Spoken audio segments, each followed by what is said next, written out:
আজকে তো সোনাই সোহাগা পুরো। আজকে ইঁচড়ও পেয়ে গেছি আর সাথে পেয়ে গেছি টাটকা চিংড়ি মাছ। আজকে ছোটখাটো একটা পুজো হয়ে যাবে রান্নাঘরে, তো চলুন করে নিই। প্রথমে এঁচড়টাকে অল্প নুন হলুদ দিয়ে জলে 1 ফুট ফুটিয়ে নেব।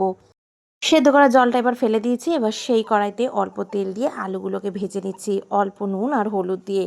একদম 2 থেকে 3 মিনিট হালকা আছে লাল করে ভেজে নিলাম। সেম তেলেই এঁচড়টাকেও কিন্তু ভেজে নেব। এবার মেন কড়াইতে কিছুটা তেল দিয়ে তেল গরম হতেই চিংড়ি মাছগুলোকেও হালকা ভেজে নিতে হবে।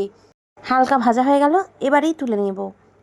কড়াইতে তেলে ফোড়নে দিয়ে দেবো শুকনো লঙ্কা, তেজপাতা, এলাচ, লবঙ্গ আর দারচিনি। অল্প অল্প করে দিয়ে এগুলোকে হালকা ভেজে নিয়ে ব্যাস দিয়ে দেবো এর মধ্যে কোচানো পেঁয়াজ, তারপর আদা রসুনের পেস্ট দিয়ে দেবো, সব রকমের মশলা গুঁড়ো, হলুদ, শুকনো লঙ্কা, জিরে, ধনে সব দিয়ে খুব ভালো করে কষিয়ে নেব। এবার টমেটো পেস্ট করেছি সেটাও দিয়ে দিন, খুব ভালো করে কষিয়ে নিন। ভেজে রাখা আলু আর এঁচড়টাকে দিয়ে দিতে হবে। এবার খালি মিডিয়াম ফ্লেমে কষান। গাছপাঠা বলে কথা, কষাতে তো হবেই মাংসের মতো। নিচে লেগে গেলে অল্প অল্প জল দিয়ে কষাতে থাকুন। সাথে ভেজে রাখা চিংড়ি মাছগুলো দিয়ে দিয়েছি। স্বাদ মতো নুন আর চিনি দিয়ে এইভাবেই আরও 5 মিনিট রান্না করে নিয়ে ঢাকা দিয়ে দিয়ে সেদ্ধ করে নিতেই, সব সেদ্ধ হলে গরম মশলা আর ঘি দিতেই ওহ, ভক ভক করে একবারে খাসির মাংসের গন্ধ বেরোচ্ছে।